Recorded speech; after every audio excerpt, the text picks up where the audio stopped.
Welcome back to the most professional StarCraft 2 with our first finalist, the former world champion Zerg in the red. It's Rogue, facing off against the youngest professional player in Korea, the Terran in blue. We have Percival in a best-of-5 Terran versus Zerg finals to Wardi's Monday night StarCraft 2 tournament. And before we get started, it'd be incredible if you could smash that like button, maybe even subscribe. And we kind of the algorithm. And Jimmy, what are we at? 1,884 likes on this video, on this cast, and I'll cast another one. And I'll probably do it anyways, because I don't know what else I do with my life. But thank you for watching. Hopefully you've had a good day so far. And hopefully it's about to get just a little bit better. As the Reaper comes in, pokes a drone. Drone retreats into a spore crawler, as they're known to do. Its friend, feeling very left out, but now it's left in the unit's lost tab. As the Reaper gets away with murder, the Zerglings will try to scratch it on the way out, but jumps away and off to a strong start.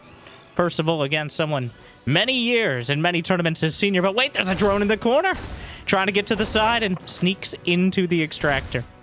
So since the extractor is slightly larger than the gas geyser, take out a tape measure if you like. If you physically block it by being right next to it with the Reaper, they can't get in. But in this case, the drone able to slip by. That's why Percival was attempting to do so, but Rogue actually just ran the Zerglings across the map. Percival getting in, throws the grenade. Queens will take issue with it. The Zerglings will take more issue. Oh, and he just let him. You can't just let the Zerglings in. That's a rule older than Percival himself. Fun fact, he was born before Brood War came out. He's 23. Anyways, how's the back pain? The Zerglings will kill the Marine, the Hellions will kill the Zerglings, and the world keeps turning, but Barracks, Starport, switch places. The Barracks warming up that add-on, the tech lab for it. Starport will probably hand it back eventually. But to start, Hellion and Banshee. And somewhat relevantly, no third command. Oh, well, Zerglings come back to take another SCV. And, okay, are we done? No, two more. All right. Well, Rogue clearly took some issue with the Reaper activities. And took more issue with those SCVs living. So, when all is said and done, at least for now, a couple SCVs dragged everything back. He traded the Zerglings for it, but Rogue has a third base already most of the way done. Third command center part of the wall-off. As the SCVs scrambling about, doing some civic engineering to make sure he has something resembling one. A few more Zerglings have slipped along the right side. Here on Blackrock, which is our most archaeologically curious map. And to be honest, Percival originally made his name, I don't think it was Rogue. It may have been Rogue. Punching well above his weight class, at least in terms of StarCraft 2 professional experience, by essentially dismantling top-tier players on new maps, using the terrain. Because if you take Terran and just put I in it, says Percival, well, what do you get? Tyranny. No, terrain. Okay, I'm here all night. Please clap. And don't turn... Like and subscribe. There's destructible rocks almost everywhere. There's choke points that can be... I think if there... I can't believe I have not seen a single Terran put a siege tank. Yes, you could put a siege tank on the high ground. Just like its Lost Temple in 2010, when Percival was only, what, 8 years old. Happy 16th birthday, StarCraft 2. Anyways, the Banshees. The Spore Crawler moves out of the way at a fortuitous time. The Banshees will actually slip on by. That Spore Crawler obviously bribed. And now several drones will die, as Rogue actually had it in the right spot and moved it at the last second. 1-1 is on the way. The Banshees will buy some time, but Rogue is already at 57 drones. 55 drones now, but the Hellions working around the edges, but Rogue is, for the most part, in quite a comfortable spot. The Hellions and Banshees trying to make it less comfortable, but he's already off to a solid drone lead. Despite the 300 mineral command centers, Percival not able to expand. That doesn't help you get map control that much quicker, especially if you've lost SCVs early on. And your Banshees and Hellions are on the other side of the map. But now the door is wide open. I don't think the Zerglings are going to be coming in. And the wall is being rebuilt. And with a siege tank, yeah, that's not going to happen. Hellions looking to chase. Banshee's coming back for a quick repair. Assuming the SCVs are paying attention. Still not a wall. Maybe he's trying to make it... Every once in a while, I've seen Maru do this. I don't know if it's intentional. Making an actual funnel where there is technically a path for the Zerglings to go. So if you're not paying attention, they will all try to go there. Or it just wasn't coming together. Unclear. But he's made now a Zergling nook that could potentially be used and abused by his units in order to funnel them. And Rogue is just now getting a Bane Nest. He's delayed the Banelings for quite a while in order to maximize the economy, sink his gas into not melee attack, but ranged attack for his Hydralisk. But the small siege tank push is coming across. A single Hellion caught and killed by the Zerglings. The rest will chase them down as they go for the counterattack, but there's not that much here to defend. A perfect timing, Percival hitting with 1-1 in combat shields the moment the fight starts. The Queens are stuck in the front line, as there's really no one else to cover it.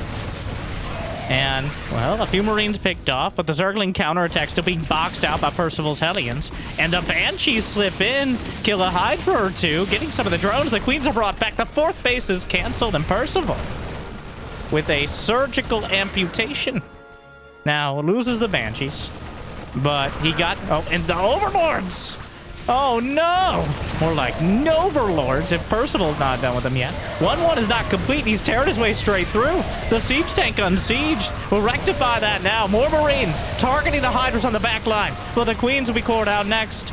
And Percival is bashing through the Queens of Rogue. His unit's starting to thin out. And some of the drones ambitiously trying to mine the Overlord. Yeah, we get it. But Percival's timing is looking deadly. A few Zerglings, the siege tank helping them kill all the SCVs at the 3rd base. Percival only has 46 workers behind this. Rogue still has 68. But he keeps getting supply blocked as his Overlord rally point is, well, creating significantly less Overlords. Let's put it that way. Meanwhile, the Hydras are split. He's got 1-1 done. He's got at least Hydra range, and speed is on the way. Picks off 1 siege tank. Marines to the forefront, but there's just not enough of them. Finally, Rogue has reached that critical mass of Hydras. A mess for Percival. But we have to ask ourselves that question. At what cost? Well, he comes through the vision blockers here. Percival knows his advantage. More medevacs picked off. And Percival's gonna force him right back. Rogue just lost 35 Hydras. What? He built and lost 35 Hydras in the first 10 minutes of the game. And Percival's not done yet. Make that 38-39. Percival, 51 SCVs behind. I think the siege tank ended up taking out. Wait, do we see? Wow, in 2 minutes. This early in the game, we never even got close to 150 supply for either side. And now it's been torn down. Percival's attack just has not been dealt with. He's been pushed away, but Rogue taking terrible, terrible damage. He lost 7 Queens, 38 Hydralisks. Percival slicing through, crushing the 4th base, and almost enough to gun down the Hydras. But Rogue holds the line. The line, of course, was redrawn a few times, but he holds it somewhere. And now the medevacs are vulnerable. 2-2 upgrades on the way for Percival, plus 2 Carapace only for Rogue. Look at that vid. Look, he can't see. That's what we're looking at. The map is dark and full of Terrans. But a few less, as the medevac can't hide in the trees and gets knocked out of the sky by the Hydralisks. Don't worry, Dark's coming back in a few months. So if other rogues... Zergs are... Oh, did I just substitute Rogue with Zerg? Kind of makes sense. Okay. Strong start. Percival draws the economy almost even. His 4th command center is landed in making an orbital command. A blessing potentially, or a curse. An orbital command does not cost gas, and is effectively cheaper than it was not many weeks ago. The planetary fortress, on the other hand, was increased in mineral cost. So, that means it's relatively cheaper to build an orbital. And of course, the orbital can fly and drop mules. It just isn't such a great fighting unit like the planetary itself.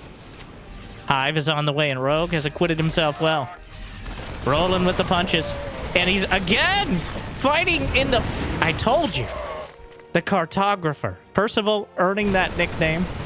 One of the few players outside of, like, the top 15 who has such a decisive style. What I mean is, most players outside of the top 15 might have their clever styles and builds, but most of them just look like a worse impression of players who beat them 90% of the time. But Percival, on the other hand, really does his homework. And so far, that handiwork is clearly working out for him. Using every little vision blocker, every awkward angle. I mean, this map, even the name is 4/9 Rock, so he's putting a Rogue between them and a hard place so far. But Rogue has been in tough situations before, mind you. The man who has defeated Cyril for a world championship, embarrassed Maru in the GSL, does not die so easily. More command centers on the way as Percival. Notably, a Ghost Academy is done. More racks on the way. And his production is coming online. He's been effectively untouched since the Zerglings slipped by for some basic counterattacks earlier. There are lurkers on the way for Rogue. We've got Overlord speed. They could have used that earlier, but, well, now suffering for it as we hurtle our way into a much more late-game scenario. 200 supply for Rogue. Percival, not too far off. Ghost Cloak is on the way. Nidus Network for Rogue. And Nidus Lurkers can end the game quite abruptly, as getting him on top of the production makes it almost impossible to dislodge. Meanwhile, the attack to the right. 3 medevacs, but the Zerglings looking for the wraparound. Percival picks up, boosts away for now. Rogue loses another Overlord and gets supply blocked. And in fact, Rogue has gotten the Overseer nerfed. Changelings now die. This is the exact patch notes. Their deaths are contagious. If a Changeling is within a couple range of a Changeling dying, then all Changelings in that area die. It just chains to them. And this is a direct nerf to the style that Rogue pretty much popularized and almost exclusively used to effective extent. The mass Overseer Changeling style. The roguelike oversight committee, which he's not shying away from now. 9 Overseers. Of course, being caught without detection is effectively a death sentence against late-game Terran. When double-digit ghosts are hitting the field, or whatever number, if you can't see them, it doesn't matter, really. And the ghosts, of course, 2 supply. Their snipes cannot be interrupted. They've got more range and base damage. Some might call it a buff, including me. Terrans? Well...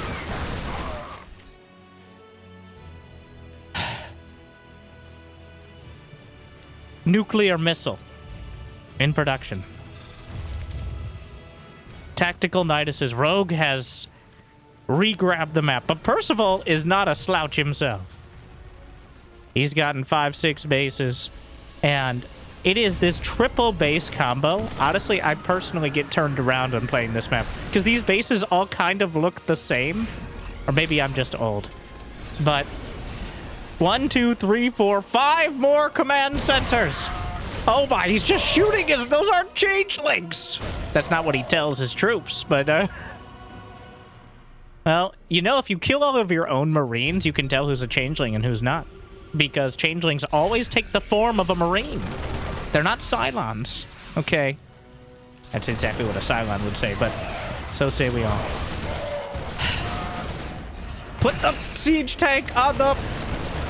He's gonna do it. If anyone's ever going to do it, I can't believe it. So there are destructible rocks to drop down and block that area as well. Fun fact. He's trying to get his Marines killed productively, so he can build real units, like Liberators. He's got a fusion core. 6 command centers on the way.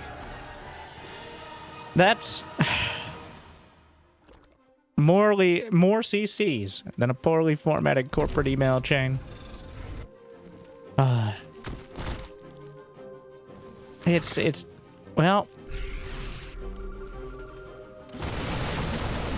a lot. 2 Spires for Rogue. Hydraling Bane is the choice. He hasn't committed to an all-out attack. Knowing that this game, and especially this map... Yeah! Dun, dun, dun, dun, dun, dun, dun.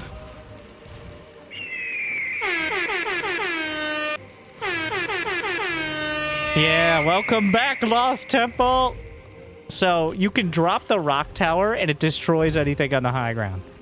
Of course, then you can destroy the rocks again, but I've never seen anyone have occasion to do it. But we may get our first opportunity. It's finally happening. Nidus in the main. The Percival has a sensor tower. He's got a line of turrets. There are 10 orbital commands, 3 planetary fortress, and 5 raw command centers, and 3 more in production. Can I get 25 command centers? We've seen 20 command centers. We've seen 22 command centers. We've seen more scans than a Costco checkout aisle. But can I see 25 command centers? Can I get a like and subscribe? I can get a Nidus in the Matro, but some people are into that. You know, I'm torn myself. Which sounds uncomfortable with the lurkers, even more uncomfortable for the few SCVs who, let's be honest, Percival was probably going to be replacing momentarily anyways. Because when you got more mules than a top-tier stable of mules, when you have, pretty much he only needs to mine Vespine gas with SCVs at this point. And, of course, you need SCVs to build more command centers. Make no mistake. That's most of their goal. They move from blue collar to white collar at this point. This is what the 11 orbital commands, 6 planetaries. But Rogue, surprise. Now, the engineering bays are still important for building turrets and planetaries, but they finished all their upgrades. Percival's army is 17 ghosts. Well, there's a lot of base to deal with here. And the fusion core, of all the places to be vulnerable, is going to pop right back into the Nidus. Still 1 lurker left behind to cover the retreat. Another one in the bottom right, but the planetary fortress might take it out. Another wave of changelings.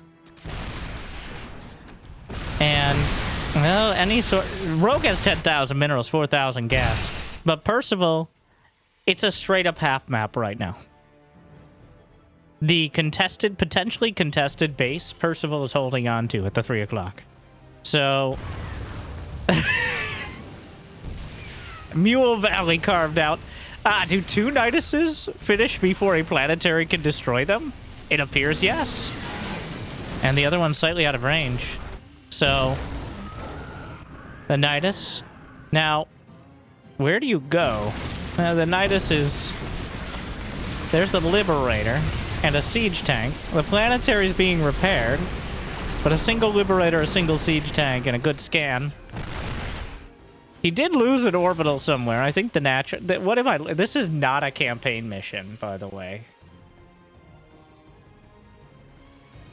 Does he have siege tanks on the other high ground? This is not some sort of box art cinematic. Though the command centers spread out like this certainly look like one. Well... This is Terran versus Zerg in all its glory. In all its horror. Has he seen the tank on the high ground? Because unfortunately for Rogue, he doesn't have the ability to see half the map at the touch of a button. Takes a little more effort, usually. Of course, abducting siege tanks could help yank them off their ivory tower. Or, I guess it's more of a guard tower. That it work? Another Nidus. We will complete. Meanwhile, the Zerglings. So, honestly, not that many units lost for what it is. That siege tank on the high ground, though, well, I'll just shoot it, which is an option. It's always been an option. Percival at 21 ghosts. Gonna back off. The cloak on the ghost, though. There's no overseers. The banelings are still a threat. There's even more rocks here, but... Well... He killed 0 ghosts, which is not very many. Wait, no. He killed 1 ghost. I was looking at Percival's, because both sides killed 1 Marine. 19 swarm hosts, which is certainly... There are now 14 orbital commands. 19 swarm hosts in production. The Nidus in the main was not spotted until a little bit too late. A volley of scans. The tanks will siege. There's still a few lurkers in there, but he's mostly given up on that idea. So, mass swarm host. The thing is, ghosts are still good against swarm hosts because they're bait. So, they have less damage against light, but more base damage. And locusts, how much HP? 50 HP. So, ghosts, I guess they kill them in ghosts with +3 do 23 damage. So, it's 3 hits to kill these locusts. I think before... It still would have been 3 hits, actually, because it would have been 24 against light. Yeah, I mean, 26. Oh, no, armor. Anyways, the nuke. Oh, wow.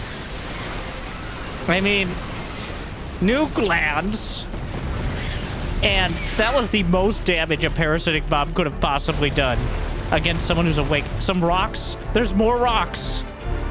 But here comes Percival with 10,000 minerals in the bank. Rogue with 15. The Swarm has 2 nuclear missiles in production. The Liberator count has been thinned out dramatically by the Parabomb. He takes out this base yet again. The Locust over to the left side. He's gonna lift the orbital commands. The planetary cannot. It skipped leg day. Which, you know, makes some sense. Meanwhile, the ghosts. Yes, but here come the banelings closing in, but he can't see him. So it's harder to kill him. Parasitic bomb again. Devastating, but... Well, yeah, let's calm down on that. Yeah, I don't think this is reaching a conclusion anytime soon, but... 16 ghosts so far. Rogue has lost 2,000 more gas. It's important to note that every base has 10% or so less gas. Each gas geyser has slightly under 10% less. This is crazy how the creep looks in this area.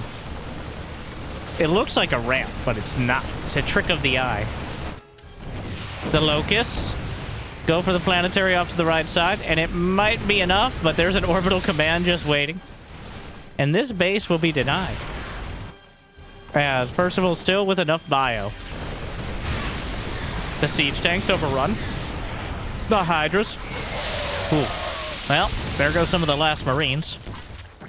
He'll throw some more into production. Scanning forward. Overall, this has not been... Over the last 3 minutes, Percival has destroyed 2,000 less gas. Almost the same amount of minerals. So this has been going relatively well for Rogue.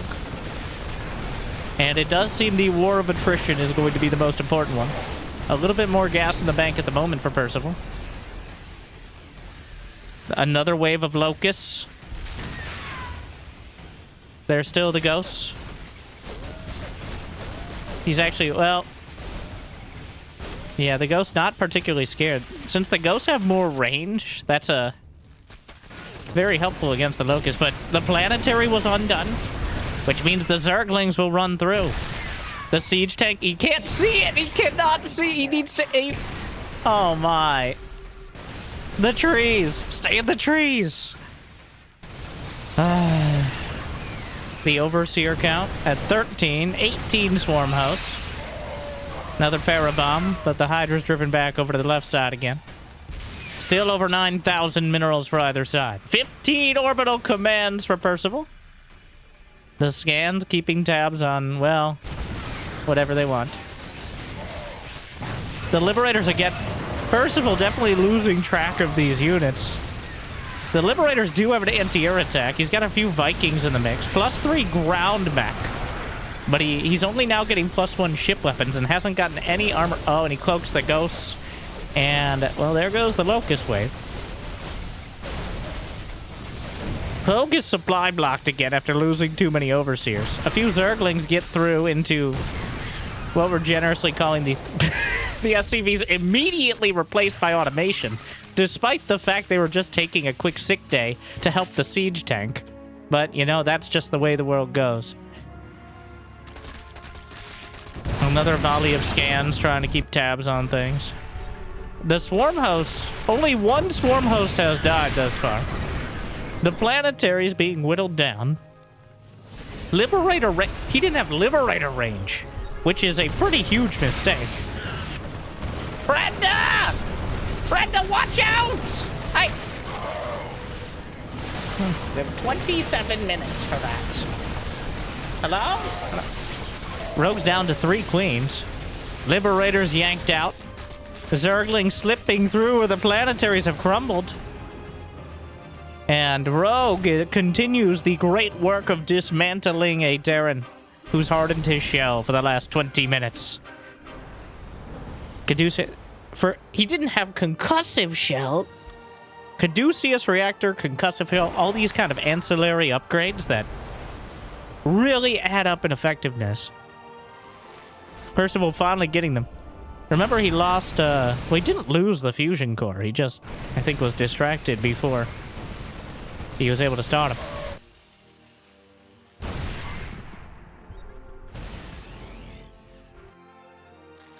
So Rogue has a little bit less in the well, how do you kill the ghosts? He's destroyed 5 ghosts thus far. There's still 20 on the field. And, well, he has 2/2 flyer attacking and Carapace. The answer may eventually be Broodlords, but once you commit to Broodlords, that's pretty much the rest of your economy. Which is why it's likely he's held off thus far. Broodlords are a do-or-die unit, despite their maybe historical nature. They're just such an investment. And are they really a counter to the ghosts? Well, the parasitic bombs do great. The ground army, less so. The ghosts, banelings, another round. Rogue he's building the corruptors. I mean, he already has plenty. Baneling's trying to run through, but again, well, that's definitely been true for a while. Down to 14 orbital commands is Percival.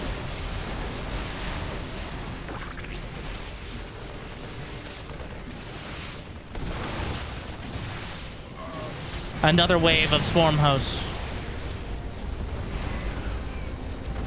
The planetary fortress is falling without repair. There's 3 orbitals in the air. But how much more gas? Is he out of gas? 3,000. 3 infestors. And Rogue is no longer mining gas. Percival is already putting up renovations at this base that Rogue was mining for quite a while. About half the gas is gone. And, oh no, the ghosts. Line up the snipes and take out a Viper and an Infestor. Ghost costs 125 gas. Infestor 150. Viper 200. It's worth the trade. And the Banelings trying to close in. And oh no, those rocks! But he can chase the ghosts! And he will! To the ends of the earth! The Banelings, he's not bothering to even try to target fire. He's just trying to do the damage. Is it enough? No, well, there's a couple more. He's almost out. And the moment he's out, he can maybe line up some shots, but it's a little bit too late. Rogue takes a win on the field, and he uses his entire bank to do so. Was it enough? He's at 154 army supply. He's only lost a single swarm host. He has almost no income, but Percival isn't doing much better. The contested bases, another clutch of units. The ghost count is down to 14, which doesn't sound low, but another few ghosts caught on those rocks that he didn't take down at any point. He was trying to use them against him, but the ghosts just die, pinned up against the wall and ripped to shreds, I say.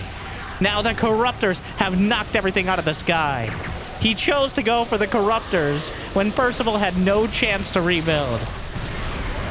And now, without any starport units to back these up, without medevacs, without Vikings, without Liberators, the ghosts are completely out of energy. The medevacs almost non-existent. I don't know what... well, I know what this war has been fought with.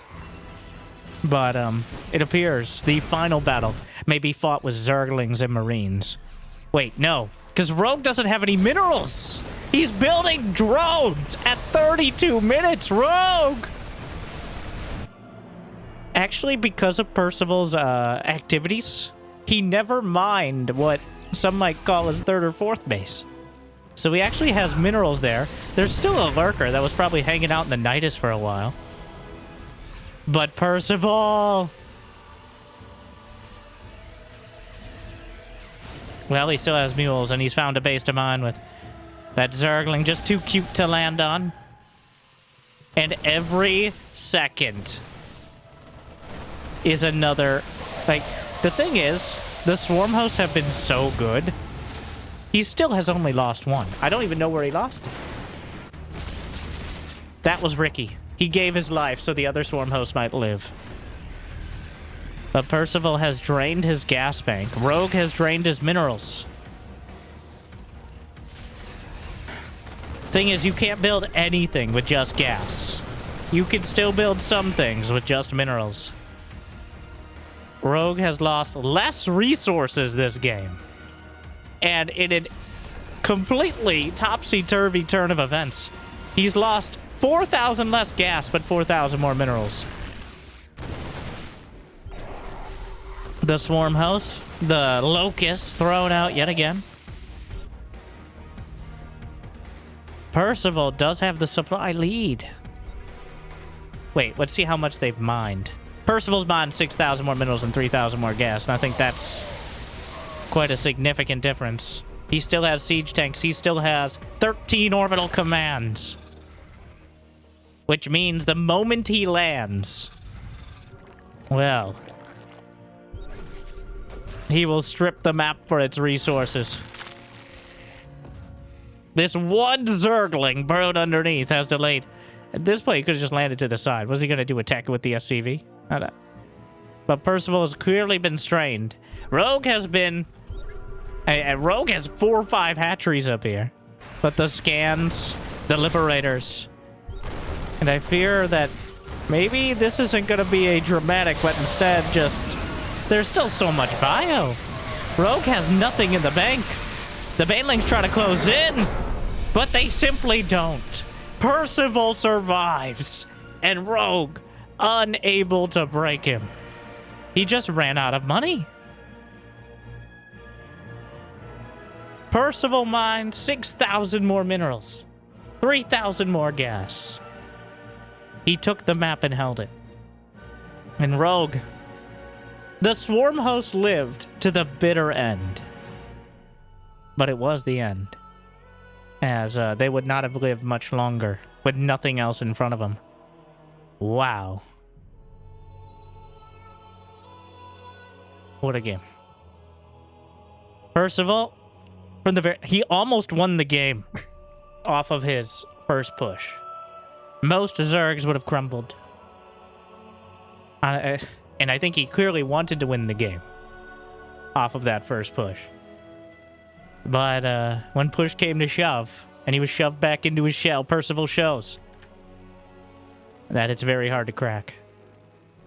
And that means he takes the lead, which, well, Rogue incredibly good with these kind of slightly different unit compositions. The Swarm host, the Changelings, that late game style. He never had the resources to go for Brood. You can't just go for Broodlords when they have 20 ghosts. Alright, that's not a thing you can do. But Percival never... Some might argue that Swarm hosts are not a thing, but he needed to stop Percival from mining at the side bases. And he just couldn't. And no, he just couldn't. It was not enough. The cartographer takes one. Now, I would say Blackrock is certainly the most... It might not be the most obviously difficult map for Zerg, but it's up there. As even though there's a lot of bases, you can clearly see. So that siege tank on the high ground was much ado about nothing. Much better if they don't go Hydras and it's not late game, but I was still excited to see it. I knew, of all people, Percival would be one to actually know that. Now, of course, Hydras with high ground vision can just take it out, but still, it happened. It can I was starting to believe you couldn't do it, even though I've done it myself. But that's not proof of anything, all right? Just trust me, bro.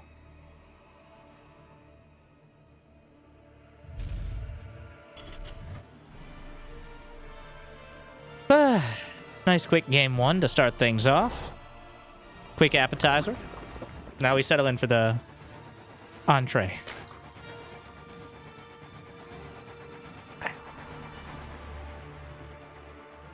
Here's the thing. It's gonna sound... Yeah, my Zerg bias showing through, I guess. But I need to remind you and me... There will be a quiz, by the way. Banelings cost gas. Alright? So, to make 30, 40 banelings, that's still 500, 600, 700 gas. It is not cheap to do so. And if you use banelings to break a base or to chase down Marines, and you lose 20, 30 banelings in a fight, it's very... And despite all that, gas was not the issue for Rogue. So maybe you needed... Let them eat creep! What was that, Marie? I said, let them... You heard me! Shut up, Brenda! I just wanted to get... Because he wasn't on creep. No, but... It's called a metaphor. Are you sure it's not a simile? You're just being difficult.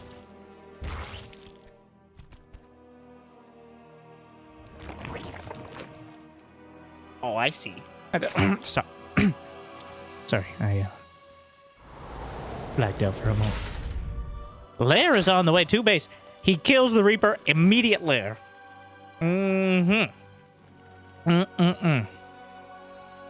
Well, that means he has some more, at least for Terran, unsavory intentions. Yeah, I was talking about how banelings cost gas, but that wasn't even the issue. Honestly, games like that, it's very hard to pinpoint. Like, the Swarm host did great, and also not nearly enough. What is the late game for Zerg against Ghosts and Liberators? That wasn't rhetorical. If you figure it out, let me know. Like, well, why don't we consult Cyril? No. Rogue is currently ranked the #2 Zerg behind Cyril. The new patch, even despite the nerf to the Overseer... Okay, that's barely anything in the scheme of things. But he has found a research... Rogue and Beyond both have shot up the rank. You know, I think it may be another... For them, as formerly world champions, but I'm not going to say tier 2 players because they've been top 10 for most of all of their careers, besides when they had obligatory military service. But I feel like the 8-worker start in the new patch has given them a resurgence in motivation. Like, this is my chance to catch up to Raynor. Or to Clem, maybe. Or at least Maru, who is kind of notoriously... Like, yeah, he's the Mr. Krabs of StarCraft 2. They ask him, like, what are you excited for if you win this GSL? He's like, I like money. And then... Like, what motivates you to continue to do well in GSL? It's like, money. Which, only a little bit tongue-in-cheek, but Maru does only go for the top-tier tournaments, much like Cyril. But Cyril, I think, a bit of a different mindset on it. Now, is that mindset relevant to the fact that there are currently 19 Marines walking across the map? There was a Spire. It's Muta's, by the way. That's the choice. But he didn't build any. At least not before these Marines came across. There's Lings and Banes. No Bane speed. Percival, do you have the target fire? He does not. He's dead. That is an absolute disaster for Percival. As losing almost all of your Marines the moment before Mutas scream out of the eggs is not ideal. and then losing a few more SCVs. Now, Rogue, make no mistake, Rogue committed a lot to going for effectively 2 base mutas. He had 44 drones the moment he started making mutas. He's only adding more now, which means Percival, with his quick 3cc, make that 4 now, is actually okay economically. How long will that last? Well, we'll see how well the mutas do. And he hasn't built a turret. He has not suspected this at all. He may just kill all the Marines. Targets of 1, 2, 3 mutas. The Baneling? Okay, well, actually... Well, he kills most of the mutas, so... That wasn't a terrible trade for Percival unless he loses the command center, which I don't think there are enough mutas left over to do so. At least not reliably. You gotta make sure you shut the door. It's like you don't want to let the Zerg in. They're not sending their best. The Zerglings. But they'll ramp up to the high ground. So Percival... Well, clearly blindsided by the mutas, but reacting well. 4 mutas out of the original 7 or 8 is quite a blow. And Rogue, Baneling speed is on the way. A whole bunch of Banelings outside the base. He does not want this to go to the late game. And who can blame him after that experience? But he's actually trying to kill him right now, but then realizing that maybe that's not... It's becoming less of a high percentage play as time goes on. He adds the evolution chambers. He adds... Well, he's now getting more drones, most importantly. Still threatening. Gonna go for the siege tank. Gets 1 or 2 more shots. The target for the Banes is incredible. He gets every single one. It's not enough to turn the tide against the Zerglings, but getting the Banelings certainly helps. A great play out of Percival, but he's gonna need more than that before we call him Shakespeare. Meanwhile, the Widowmine trying to drag away. Prairie Dog Micro unburrows. 6 more SCVs dead. And finally, Rogue clearly taking a severe economic lead. Drilling Claws is under fire from the mutas. The most dangerous upgrade in production right now is denied. A medevac going to be taken out. Another SCV for the road. Another one on the corner. More Marines. And things are falling apart as the mutas cut through. Rogue finally finding significant success here, as Percival's simply not dealing with the mutas. He's mitigated the damage well, but he's done nothing to regain momentum. And losing Drilling Claws, well, that's probably the most important part. But if you've ever watched U-Thermal, you know how important upgrades are to clickbait, and also in general. +2 infantry weapons and armor are going to be done for Percival before Rogue has won one halfway there. That is a huge deal, and could certainly turn the tide of many fights that aren't overwhelmingly in Rogue's favor. And if he's able to get 3-3, he should have the resources to do so. Like, this is a very dangerous amount of Marines. The SCVs, a single Baneling gets into the corner. There's no killing these Marines. The mutas on top of the turret in the Bane base, though, gonna gut the entire economy, but the Marines will not die. He needs more Banelings. The hatchery's just gone. The command center is burning. Carrick is burning. The mutas still in the main base, gutting the production. Percival backs all the way off. He had to decide where he was focusing his micro. He clearly was struggling to do, but no, don't go there. He's down to 35 SCVs.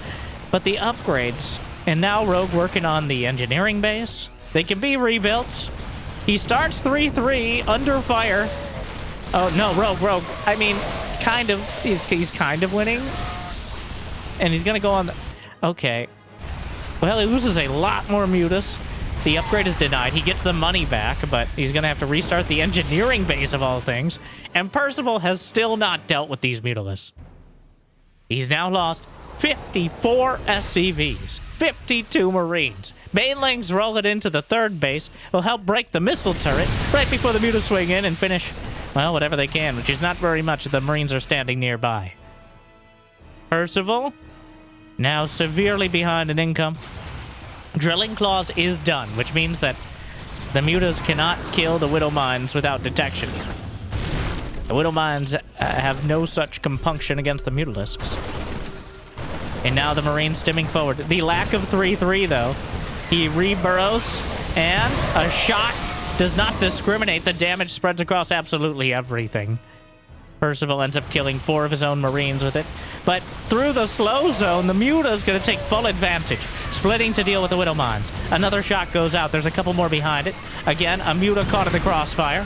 The Banelings trying to come in. He's dueling with the Widow Mines. Retargets. Gets all the Banes. Oh no! It's a disaster as Percival is tearing his way through everything on the front lines. You cannot underestimate the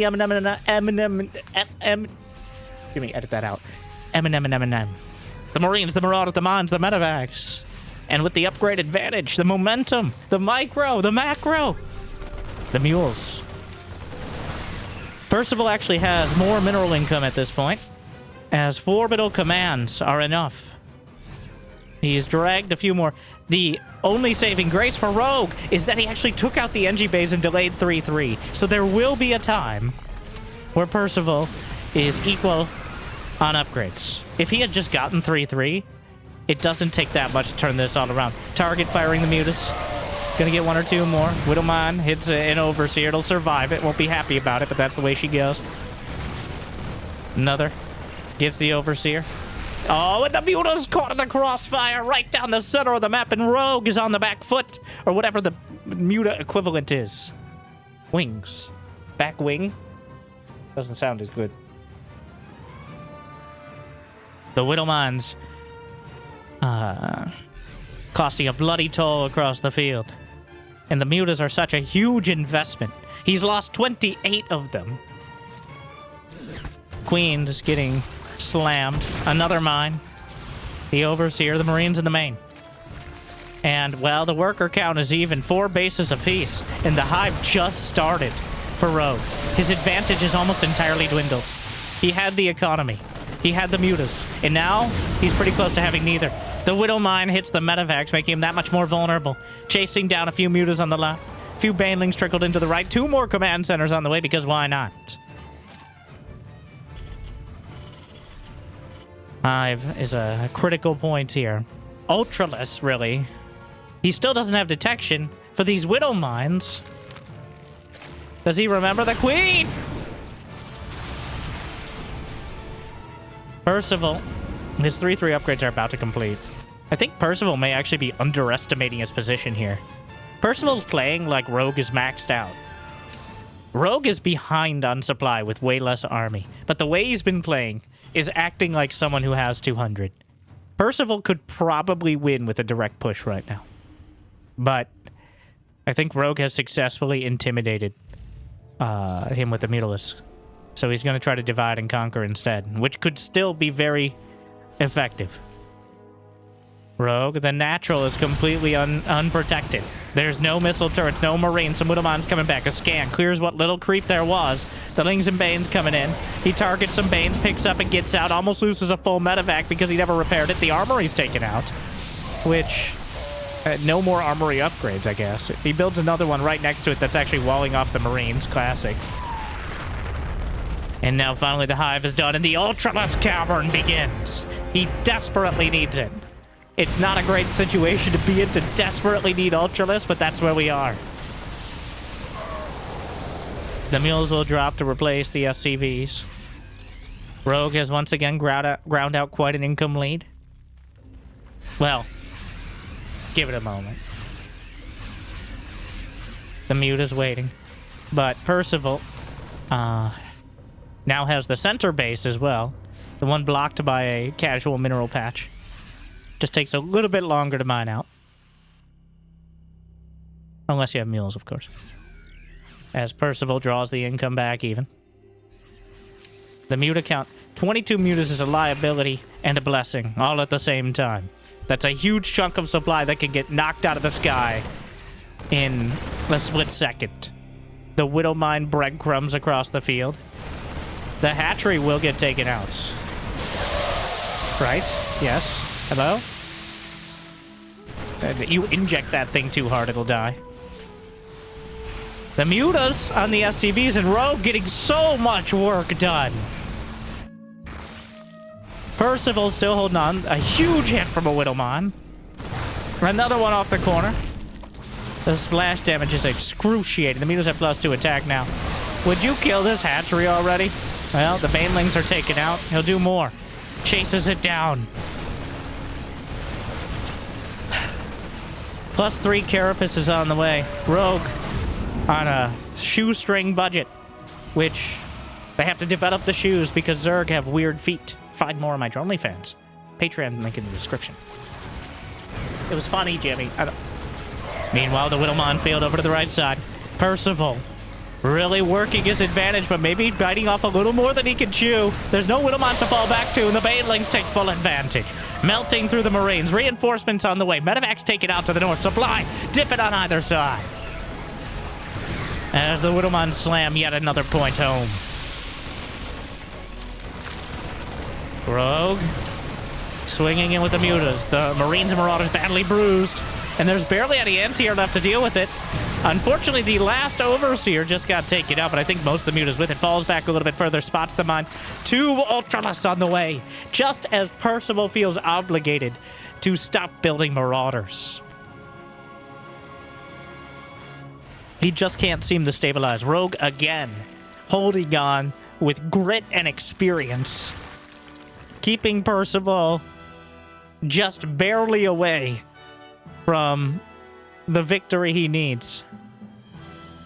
As Percival has had the army, the upgrades, he's had the position.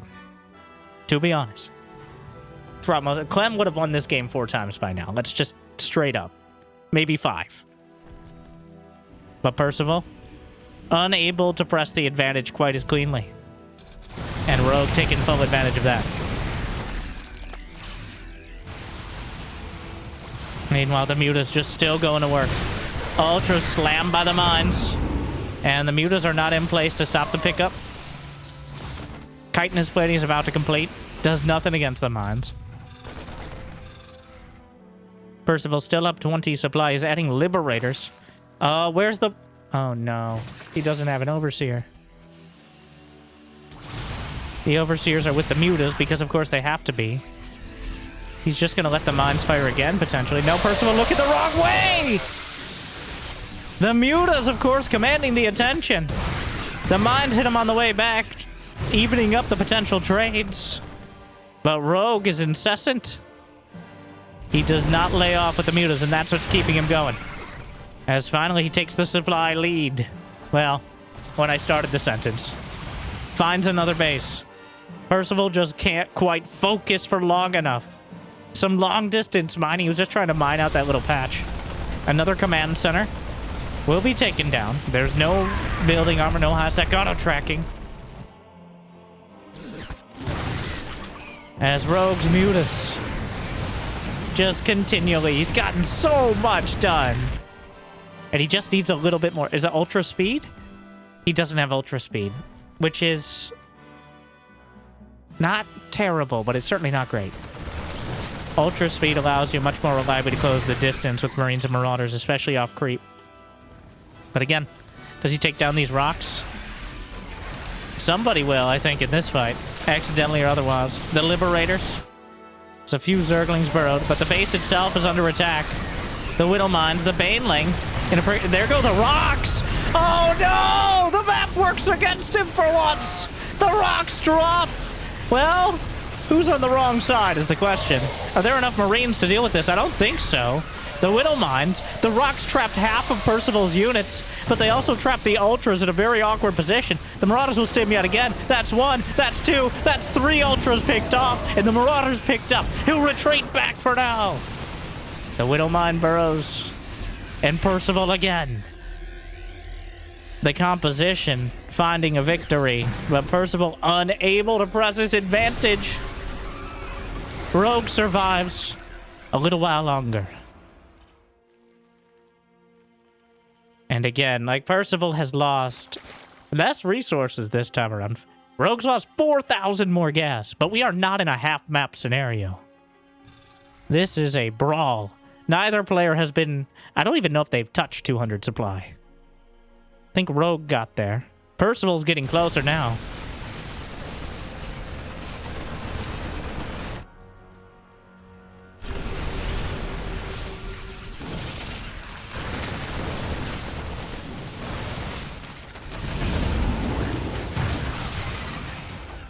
The Widow Mines forcing another toll, but that's still a lot of mutas with the Ultras underneath. The rest of the supply is in a awkward spot to say the least. And he's fighting with his back to the minerals. Not exactly the ideal location. Concussive... He didn't have concussive shells again! Percival! Now, I guess it's all fair play, as Rogue doesn't have Ultralist speed. Now, since... Well, the Banelings crashing in, but the Widowmines and the Mutas, again, maybe coming to finish the job. He's going to get some of the Metavex. He chews through the Marauders. But Percival, for the first time in quite a while, has been soundly driven off the field. And the Planetary Fortress is under attack. Again, he doesn't have building armor. He doesn't have high-sec auto-tracking. And that means Rogue is really thinning out the reinforcements. The Ultras have done their job as the massive meat shields. And a command center is taken down. Though, the base over to the right side. And Percival taps out. I mean, yeah. Rogue has the income. Rogue has a decisive supply lead. Percival just could not turn the tide well enough at any one of these fights. Rogue with the mutas. He sacrificed 50 mutas to get into that position. And he'd sacrifice 50 more if that's what it took. But another hard-fought tooth and nail and power armor battle. But this time, Rogue claws his way to the top. Surviving the onslaught. Well, he was the onslaught. The Zerg, endless Zerg rush. Ugh. Percival, I mean, so many times. And that's the difference between the very best and the very best of the rest. Rogue with his... He's been playing professional StarCraft 2 for over half of Percival's lifetime. All right. That level of experience. And he's been playing against Beyond for that time. Beyond and Rogue have played so many extreme late games. I've seen multiple near hour-long, maybe over hour-long games. That's very rare nowadays. Because the map itself, unless something obscene happens, mine's out like 30 to 40 minutes. So now this map could certainly take a little bit longer. Old Sun Temple. A 4-player map. Though they are spawning in close horizontal positions. Does Percival not know? I saw him setting up his camera location. Well, you cannot spawn in vertical positions. Those are disabled. So it narrows it down to effectively a 3-player map. But that doesn't mean the amount... Getting all worked up. It's kind of my job, but... Like and subscribe.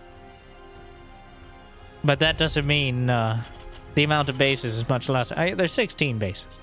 It's actually less than on some of the 2-player maps. It's just the distance between them. And I wouldn't say that necessarily favors Zerg, though a muta-based Zerg is maybe better off. As it's a lot easier for a medevac of 10 supply, 8 supply plus the medevac, to do damage than it is for what 10 supply of Zerg is going to split off and deny a base, potentially. 5 mutas. A few lurkers, maybe. But Rogue just... I feel like Rogue just willed his way into a win there. Objectively. Percival was in a winning position. But that is the difference. Believe it or not, it's not about the race you spawn in as. Whether you spawn or build. But it is about that level of play. And Rogue clearly beat him with experience there. There's no other way to put it. He just couldn't find that killing blow despite having the opportunities. Rogue denied him the ability to think for long enough with the mutas. And that, well, and he does it so, like, he's just going to build 2 command centers. Rogue has the lowest APM of any professional Zerg. This is not an insult. This is a compliment. He has regularly 350, about 350 to 375. For comparison, Cyril's usually 450 to 500. Raynor, Solar, Shin, the next top 3 Zergs in the list behind Rogue, in that order usually, they have 600-ish. Rarely under 500. Rogue is at 350 going mutas. This is not, again, an insult. He is just so much smarter to do all he does with less. It feels like Rogue somehow does more than many of those Zergs. Now, in many ways he doesn't, but in the ways that matter. So, it is just an unending... That is why there's such... I mean, there's no argument on who's the greatest player of all time. Not at this point, let's be honest with ourselves. But there's... For, contrarians, Rogue is definitely a strong pick. Especially some years ago. And maybe again, if he keeps this up. Well, losing to Percival at all is certainly not going to help that, but...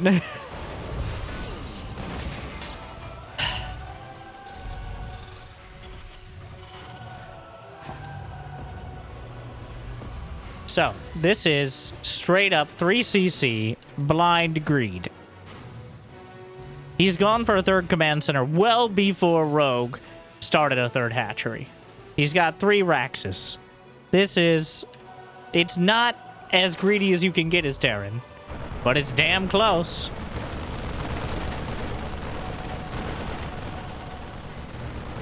Percival just turned 24. I was which... There's the Muta Den on the way. I gotta compare with Clem now.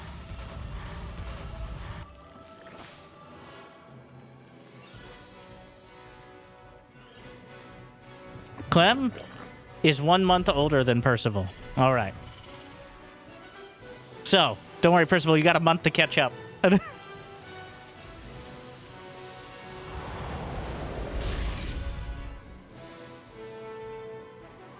Spire's halfway there.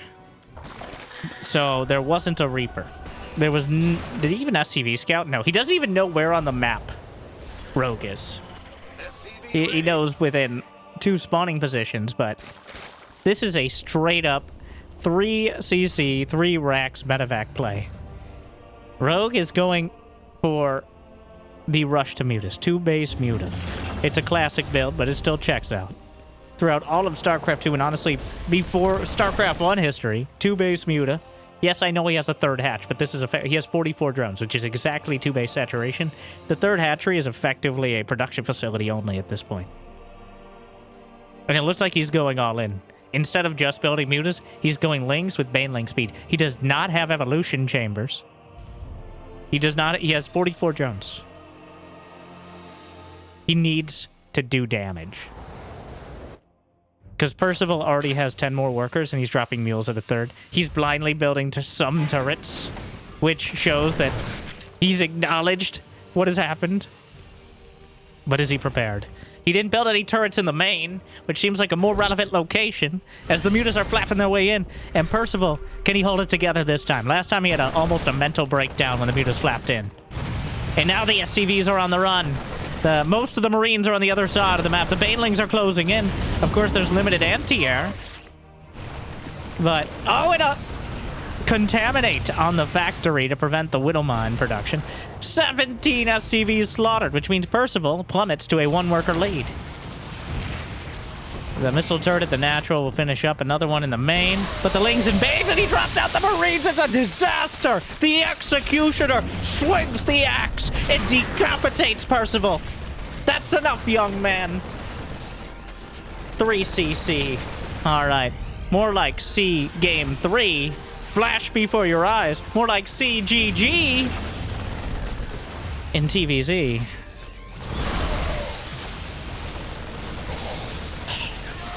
It might not be dead.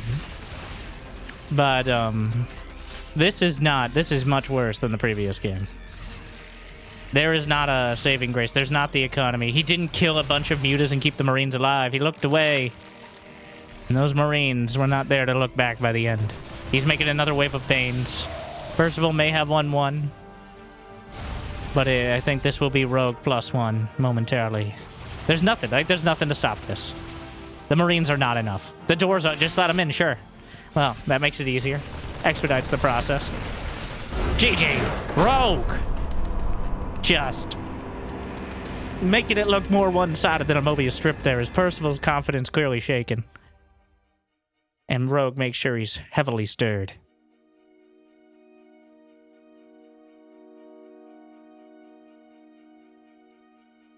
Well, Rogue is narrowing down. The Mutas might not be the ideal choice most of the time in Terran vs. Zerg in a theory crafting sense. But we don't play this game on tabletop. Though more on that soon, by the way. Just hinting. But,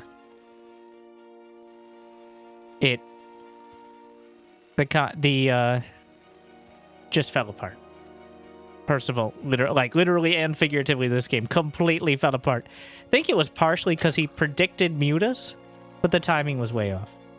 He didn't have a missile turret in the main, which seems like the most important place to have it, but he had it in the third, which feels like he was acknowledging the possibility of mutas without thinking it would actually happen. That's what it says to me. But I just say things. All right, so.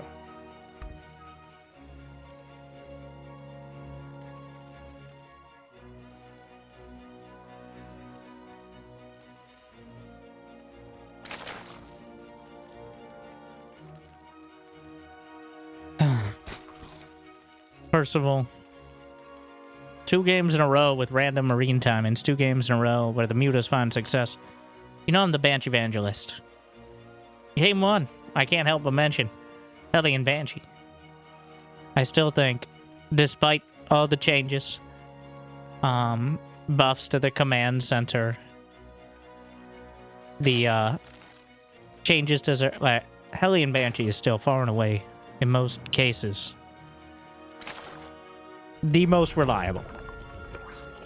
When you go for a bunch of Marines, you have a chance to... You shall not pass. What's in there? Ooh. Especially not you. Ooh. What's he saying? He said, ooh. What is that? I don't know. Ooh.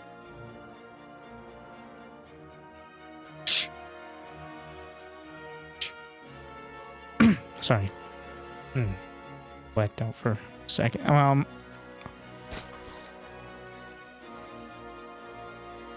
Two racks behind. Percival, it's like, okay. All right. Can't just go 3cc with 1 racks. Go 3cc with 2 racks. He doesn't have that 3rd cc, but he did build a 2nd barracks before it this time around. And this could very well turn into just quick medevacs. Is it going to be... Or just build more barracks, all right. It's going to be Marines again. Now, here's the thing. I think every Terran... Most Terrans... Yeah, I'll almost every Terran feels like Marines are better, because that's the end goal.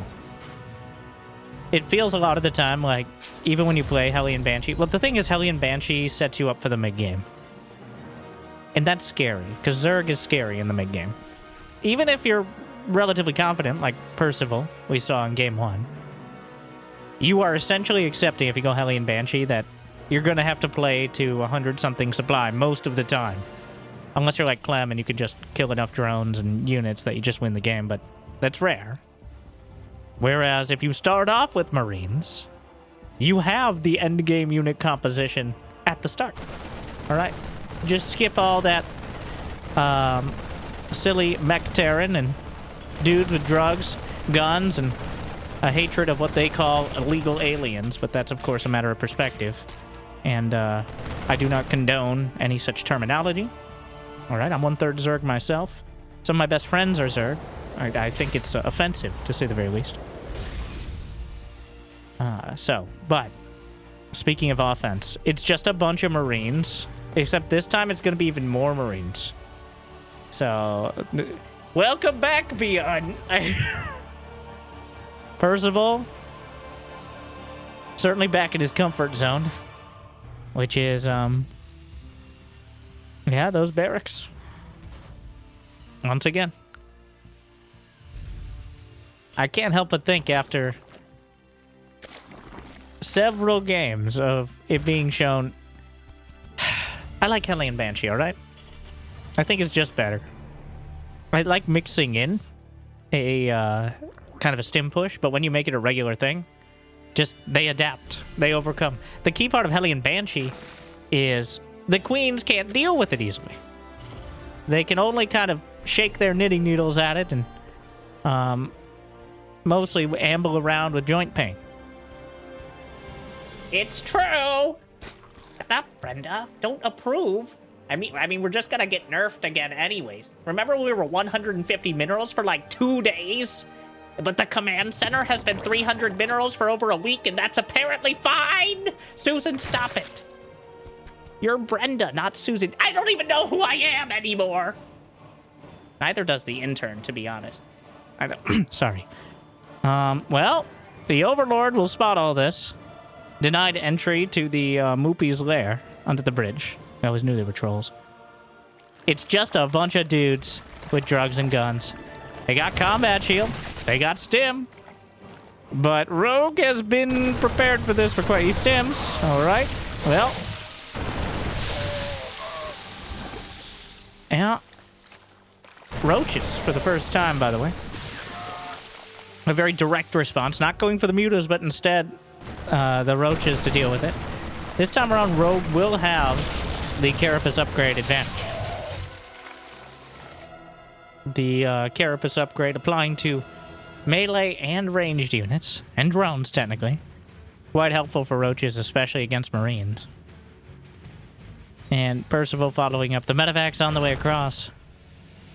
He's going to get rid of some of these overlords, which were clearly spying on him. And now Rogue actually supply blocked off that. He's got a few on the way, but hurts a bit. Meanwhile, third command center. +1 attack for Percival. So, the next choice for Rogue is how you translate this potentially into an attack. Do you go for the roach speed and max out? He's got an infestation bit in the way, so he's setting his sights a little further up the tech tree. As we play Ring Around the Hatchery, Percival gunning down one roach after another. Overlord added to the pile. Few drones, why not? And picks up, gets out. One medevac badly bruised, the other one good as new. 5 drones dead. 6 marines, gets a queen, an overlord, 4 roaches, and 5 drones, so quite a haul. And that will certainly keep him off his back, and that's the downside for Rogue of going for the more long-winded tech path. Is he's not going to have enough roaches to easily defend multi-pronged medevac drops. Of course, if you go for the all-out attack, you run the risk of failing, in which case, it's even worse. So, he'll absorb the damage, threaten the attack, and all the meanwhile getting a hive behind. As reinforcements on the way down, there is the risk, as he takes down the Zerg Rocks, that he bites off more than he can possibly chew. Again, Percival has not gotten concussive shells. He may notice a little bit earlier this time. Wades through the corrosive bile, not ideal. The lack of concussive shells throughout this series has been a factor. A deciding one? I don't think so. But Percival, it's one of the easiest to forget upgrades, even if it seems so obvious. But it's the red-headed stepchild of Barracks Tech Lab upgrades. The middle child. Now the siege tank push. Actually, this is a lot of stuff here from Percival.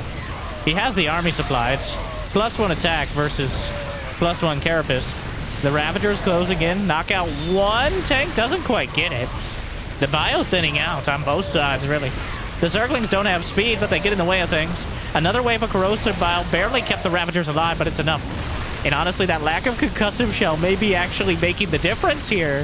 The fact that he's not able to hold these units down reliably. Percival! Ultralisk Cavern is on the way for Rogue. Meanwhile, he's got 78 drones. There's 76 SCVs. Another siege tank picks it up, drops out the... No, he tried to... Okay, Percival. Percival flailing at the end. but a very strong attack. Somewhat mildly blunted by the lack of concussive shell. The ability on those Marauders to slow individual units is not huge, but it's not nothing when there's like 10 units in the fight.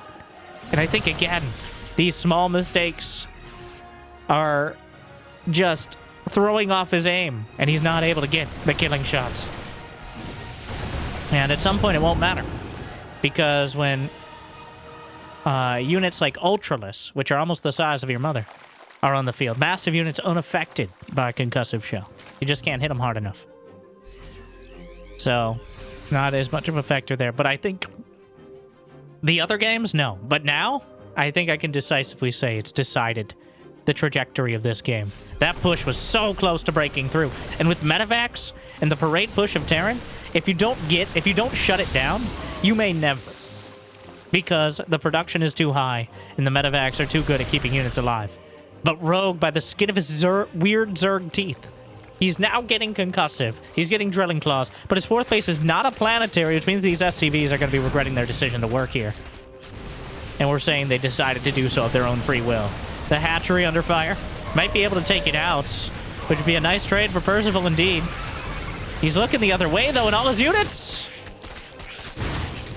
Loses a medevac extra. And now the orbital command, Percival. I really think this is nerves. He won a game against Rogue. And the second game, he was in a winning position. And again, here we are in a macro game. The only game Rogue has been ahead decisively was the one he won in 8 minutes. But now Percival has missed too many opportunities. Rogue has held on and taken full advantage of those slips. And to give him full credit, he knows how to force them. He knows Percival's looking the other way at his own base. So he uses that opportunity to jump the army that he knows is going to pick up in the medevacs if it was any other time. And now the Ultras are knocking on the door. And it's going to require quite an answer. Ultra speed is on the way. It's 2-1 against 2-2 in favor of Rogue. The Widowmines. Drilling Claws is done for what it's worth. Burrows down, thins out the Banes. There's a lot more Marines and Marauders on the high ground. The Ultras are trundling through, but they're getting thinned out pretty quickly. Ultras getting some okay surface area. The Marauder count is dwindling. The base, a few Zerglings dismantling it. A couple on the third. The Ultras are not going down fast enough. Another Ultra, but he didn't target fire and more Marauders dead. Despite it all, despite the losses, Percival still holding on. Another command center, an Ultralisk with 8 kills. The Widowmines soften up yet another Ultra. And Rogue is barely ahead on supply. But Percival just cannot stabilize. Zerglings are dismantling a command center. 2 Zerglings, by the way. But the command center is not being repaired. More Zerglings slipping into the third. The Widowmine's a double-edged grenade, which is kind of a normal grenade. Wow, those Zerglings are not killing it very fast. The Widowmines are recharging, but Percival cannot keep his head above water here on Rainfall. He's drowning in Zerg as they continue streaming across. The Widowmines will fire again, but mostly he's going over to the third. It's burning now. Another command center in the air. 35 SCVs slaughtered. And Rogue just... he's finding these windows and jumping through them. Percival, so close, yet so far. The Widowmine will give a little extra warning, but Percival, he has 4 or 5 command centers. If he could stabilize for a single minute, this game could tilt back in his favor, but I think the damage is now done. He just can't. The Ultras in the third, Zerglings down the center, the Bile's nowhere to be seen. The SCVs didn't notice, and now they won't be noticing anything at all. Slaughtered by the dozen, 2 of them down, Infestors at the back, and that could be the killing blow. He's going for the Infestors. Concussive shell helping out a lot. Target fire, pops 1. A second one, though, an existential threat. As he has to micro away. He even killed the Changelings mid-fight. The medevacs are almost entirely out of energy, and he has to get away from that. Oh, the Widowmine, it's not enough. The Ultras are chasing him too far. The Fungal, just disappointing. But the Ultralisk, there's a planetary fortress. He needs to get into the medevacs, he does, but the Zerglings and Banelings are trickling across, and I think the damage has been done. Percival has been broken. Rogue streams through, and He's pressing the advantage. And Ultra, some Zerglings, taken out by the planetary fortress, but more Zerglings in the third. He can't keep up. Rogue, like a swarm of bees. Very, very large bees. And some smaller bees. Various sizes of bees. They don't allow you to have bees in here. I don't... A single infestor to rule them all, and from the darkness unburrow and bind them. That's the attempt here, but Rogue has fully recovered economically. He has the lead, despite some mule canyons. And Rogue just always has something to force Percival to look away. And I'm sure Percival knows what Rogue is doing. He knows in his mind that he's distracting him in a lot of these cases. But Rogue is outclassing him here. He's taking him to school, young man. How many times do I have to teach you this lesson? There's always another Ultra. The planetary's holding, but the infestors unburrows. Well, maybe a little late to actually do the optimum amount of damage with the Ultras, but a command center dies to Zerglings. And by the time he looks back, there's going to be no home to look back to. Widowmines will burrow yet again, doing terrible, terrible damage. The Baneling's trying to crash into the planetary. Kind of splitting the damage here. Percival fighting for his life and doing a great job of it. But there's Zerglings in the natural. There's always another Zergling. Rogue is actually down at... Well, okay. He killed an orbital with Zerglings. The medevacs are entirely out of energy. There's still Widowmines racking up kills. There's 79 drones, but Rogue is mined... Well, another... The reaction time just isn't there. Percival clearly looking... You can see on the minimap cams as well. Like, you can actually... One of my favorite parts that it's hard to keep track of, but there's always something. And Percival's never... Rogue is predicting where Percival will be looking and forcing him to look away when the time matters most. But a Liberator sieges up. Corruptor's out of position to deal with it, and now just this one Liberator could do the same thing for Rogue. He kills 5 drones. He drags some units back. The army supply, it's 3-3 against 2-3. Well, that's way too many Ultras. Never mind. All right. That's a GG of Ultras. He doesn't have a planetary to retreat to. The medevacs could die to... Well, he loses a couple infestors, but not enough. Zerglings on a building command center. Ultras chewing through. Many will die. More will survive. Command center dead. No cancel. GG! Rogue. Tooth and nail. Scraping his way through. Another bloody victory. But Percival, I think, clearly outclassed. And Rogue really showing him, putting him in his place.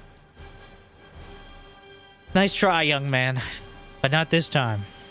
Rogue with 363 to 430. Who did it feel like was out multitasking the other there? But APM isn't everything, obviously. So, oh, well. GG. Rogue with, in the end, what a decisive victory. Percival, it's Percival clearly creating opportunities for himself, but never quite able to follow it up. And Rogue putting on a class of how to prevent it. But quite a series. Quite a back and forth. More to look forward to. And hopefully it made a big chunk of your day at least a little bit better. So thank you for watching. If you got the means of motivation, be awesome to check out Patreon, YouTube membership, but your liking and subscribing is still free. At least for now. Make sure to check out this video. Jimmy picked it out just for you. Thank you to our meal tier patrons, Big Jiggy, Devin Door, Kate, Crazy Mouse Mario Suit. Percival could have used even more mules, but I hope to see you next time. Good luck, have fun, stay chill. Hell, it's about time.